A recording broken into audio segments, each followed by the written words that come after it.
Good morning mga ka-lovebirds. Nilipat ko na dito yung isang kulungan, yung dating nandito mga ka-lovebirds. Bali nilipat ko na siya dyan sa may bandang ilalim ng ganito. Yan o. Medyo gumanda ng konti. Yan, malaki-laki din yan mga ka-lovebirds. Yan o. Mula dito mga ka-lovebirds. Hanggang dyan. Medyo malaki-laki din. Yun yung kulungan na nakatakas sa akin ng 2 piraso na mag-asawa. Nilipat ko lang dyan mga ka-lovebirds para dito medyo makita na sila. Medyo maganda na yung view dyan. Kasi wala na dito. Wala na yan eh. Dati nandito yan. Ngayon maganda na yung view nila. At least nakikita na sila. Yun o. Madami na mga ka-lovebirds o.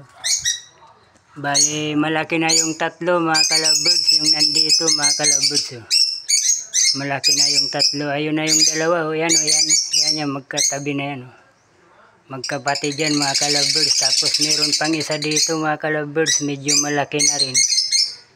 Mga ilang linggo lalabas na din yan. Kagaya niyan yung 2 na yan mga ka-lovebirds. Yan. Yung 2 na yan mga ka-lovebirds. Magkapatid yan. Kaso ang problema mga ka-lovebirds meron kasing nagbubuli dito mga ka-lovebirds. Ayun o. Yun yung nagbubuli o. Yan yung yung kulay green na yan o. Yan yung magulang nito. Yan. Ang magulang yan mga ka-lovebirds ito. Yan o. Mana dyan sa tatay niya mga ka-lovebirds. Nagbubuli siya dyan eh. Medyo siga. Kumbaga siga. Ayun o. Yun o. Siga o. Binubuli yung 2 inakay. Yun o. Binubuli niya eh. Kaya yun ang problema ko mga ka-lovebirds. Yung isa nandito pa. Mga ilang linggo lalabas na din yan. Kasi malaki-laki na rin. Tapos dito mga ka-lovebirds malaki na rin. Isang piraso lang. Yung inakay niyang 2. Isang piraso na lang yung natira. Pero okay kasi medyo kulay puti. Maganda yung kulay. Plain na naman na kulay puti. Kaya yun, good news naman dito. Mga ilang linggo na rin, lalabas na rin yan. Silipin natin mga ka-lovebirds.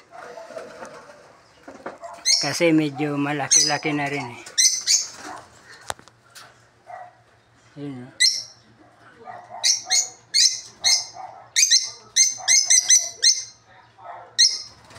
Yun. Tapos dito naman yan o.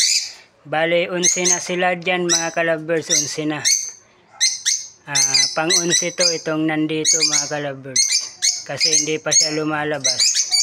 Medyo malaki na rin. Ganyan na rin siya. Pero ayaw pa niyang lumabas eh. Kapatid pa niyan mga ka-lovebirds. 3 kasi sila eh.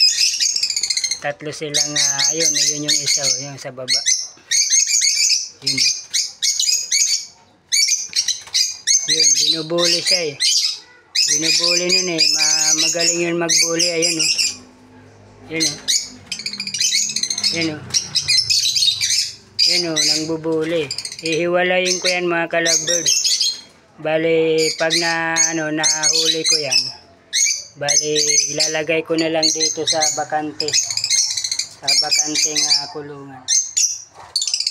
Kasi baka baka mamatay yung bagong inakay eh. Lumilipad pa naman oh. Kumbaga magaling nang maglipad. Sayang kung mapatay nitong itong isang to. Yun oh, binubuli talaga.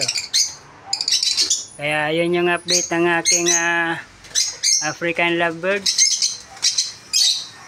Mahirap lang kasi maghuli nito kasi dapat ang paghuhuli nito madilim para hindi nila nakikita yung paghuhuli. Kaya mamayang gabi itatry ko na na hulihin yan kasi hindi nila nakikita kasi madilim Kaya baka mahuli ko yan mamayang gabi. Ilagay ko na lang dyan. Kasi nang bubuli, siga, yun.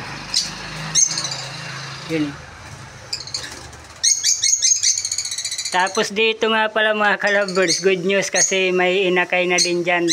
Dalawa ata yung inakay dyan kasi naririnig ko mga ka-lovers na nag-chirp na naman sila. Ang magulang yan mga ka-lovers, yan dalawa na yan. Yun. Yan yung dalawa ang magulang yan. Yan Yang kulay blue na may blue sa pakpak tapos may white sa dibdib. Tapos yan yung lalaki. Yang tawag dyan. May mga tawag kasi yan Opaline ata yan, opaline. Yang kulay green na yan. May mga tawag dyan Hindi ko memorize ang mga pangalan nila May mga tawag dyan Kaso hindi ako nagme-memorize ng mga tawag dito, mga pangalan nila. Basta ang binabanggit ko lang puti, tapos yan normal na green, yan nagbubuli na yan, normal na green lang yan. Tapos yan yung pagtatawag ko yan sky blue, mga ganyan sky blue. Yun yung pagtatawag ko. Hindi ko alam yung mga tawag Pero ito, napakaganda to mga ka-lovers. Ito yung unang napisa. Yung unang palahi nito, yan yung dalawa na yan. Yung mag-asawa na yan. Yung tatlong mga inakay, yan yung magulang. Yung unang napisa niyan mga ka-lovers, ito. Napakaganda. Red eye Red eye mga ka-lovers. Yung isa lang ang nabuhay mga ka-lovers Babae yan mga ka-lovers. Tapos inaasawa nito. Itong puti na to. Mag-asawa na yan dalawa mga ka-lovers. Kaya good news pag nag-itlog. Magaganda rin ang mga ilalabas niyan. May mga puti rin na lahi. Yan. Ang napakaganda kasi niyan kasi may mga kulay-kulay siyang yellow. Diyan sa may pakpak niya, may may kulay yellow siyang konti. Yan May medyo kulay yellow siya Yun Medyo kulay yellow siya Hindi ko lang sure kung saan nagmana diyan sa dalawang yan. Diyan sa ama na yan na sky blue or dito sa diyan sa babaeng yun yung ina, yun yung ama. Kaya maganda yung kulay niyan yun inaasawa na yan, magkatabi na yan Kaya yun yung update ng aking African lovers. Ang itlogan niyan mga ka-lovers, yung dalawa yan yung nasa gitnang kan. Pumapasok yan yung dalawa na yan. Yun nagpasok Pasok yung babae.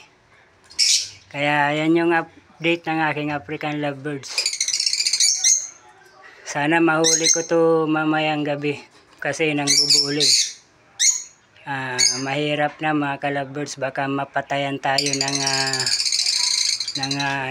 ibon. Nang bubuli talaga. Pero mabuti malakas na rin yan kahit papaano hindi na rin nagpapahuli dito sa malakas na rin yan Kaya ayan yung update ng aking African lovebirds. Kahit may nakatakas tayo ng dalawa, marami pa rin naglalahi dito. May dalawang painakay na naman dyan mga ka-lovebirds Dalawang pisa na naman. Kababago pa lang nakapipisa, siguro mga 3 days pa lang mga ka-lovebirds. Yun yung magulang mga ka-lovebirds. Yun yung nanay yung kulay blue. Ayun Hindi ko lang alam kung anong tawag dyan eh. Magandang ano ang kulay niyan eh. Kulay blue yung pakpak. May mga tawag dyan. Yun yung tatay o yun. Yung asawa. Subscribe na lang po kayo sa aking YouTube channel, Kaurag Vlog on YouTube. Maraming salamat po. Bye.